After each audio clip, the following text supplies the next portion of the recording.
proud of our football team. We came out here and played a really good Georgia State team, and Coach Elliott and his team. But the first half we didn't play very good, and we had to come in and really regroup in the second half. And a lot of credit goes to our kids. Our defense had heavy plays, got turnovers, and offense capitalized on them. So I'm not sure the stats right now, but I think we did pretty good in the second half. So we need to get back to Boone, get healthy. We're dinged up a little bit in the running back position. A day off tomorrow. We'll practice on Tuesday and get ready for Lafayette. So, Shawn, I mean, what are your quick takes of the game, kind of running from first to fourth? The game was a little choppy in the first half. How'd you feel like you guys were able to get the momentum in the second? Well, we didn't play good the first half, and we had to come in and have a little heart-to-heart conversation and just coach and player. And our kids responded, and we had to play to our potential. We can't play to other teams' potential. And that's no disrespect to Georgia State, but we have a standard here at Appalachian State, and we have to make sure we play to that standard. But I think at halftime we were 7 for 10 on third down, if I'm not mistaken, 70%. That's the best we've been all year. And our O-line's blocking good enough. Our Chase Bryce is playing lights out. Receivers are catching the ball. And we can't let defenses dictate to us what we're going to do. So we need to throw the ball downfield.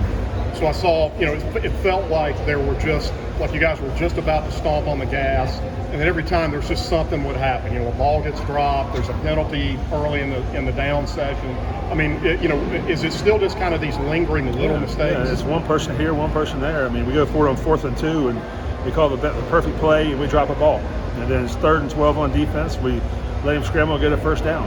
And those things, you can be able to stop drives and keep drives going. And we're going to be aggressive on offense. In 4th and 2, once we cross the 50s, a go in my book. And in order to, it's about possession and points. And we have to have possession and points, and that was a go. We had to go. But it's one person here, one person there. But, it's all about the other 10, the other 11. When it comes to the defensive side of the ball, what does it take?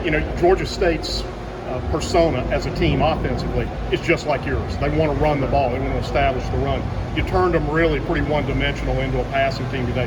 What did that take, and what's the value of that? Well, I think that's our number one goal in defense, to stop the run and stay on top of the pass. But I thought our defensive guys really came in, and especially the second half, really put the nail in the coffin, if you will.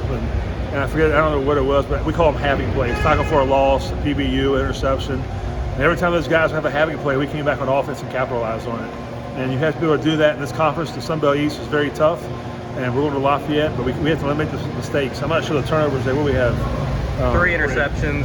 How about on offense? 0 turnovers?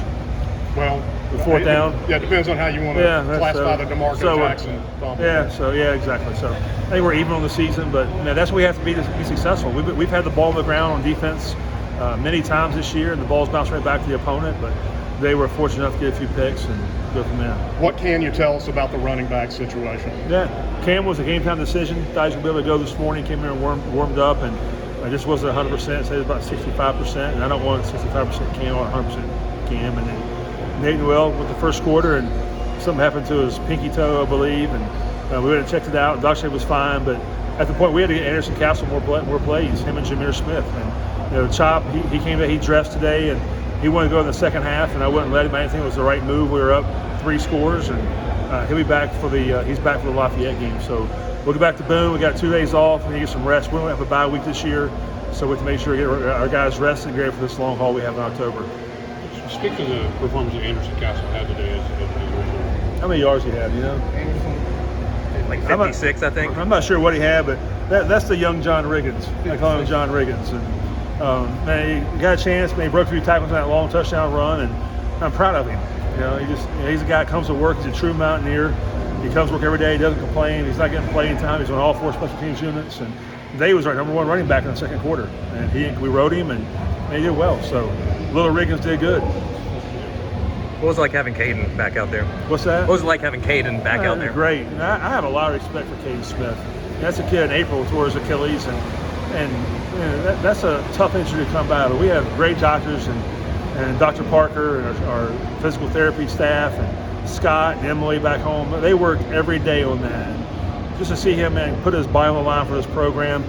His teammates voted him captain today. I think that speaks volumes for the character he has, for the man he is, and what he represents for this program. And I wish we had 100 Caden Smiths. But Caleb Spurley came to me last night and said that, hey, I want to get my captain up to Caleb tomorrow. So, man, I'm so happy for him, and it was good to get him back on the football field. He's a leader for us.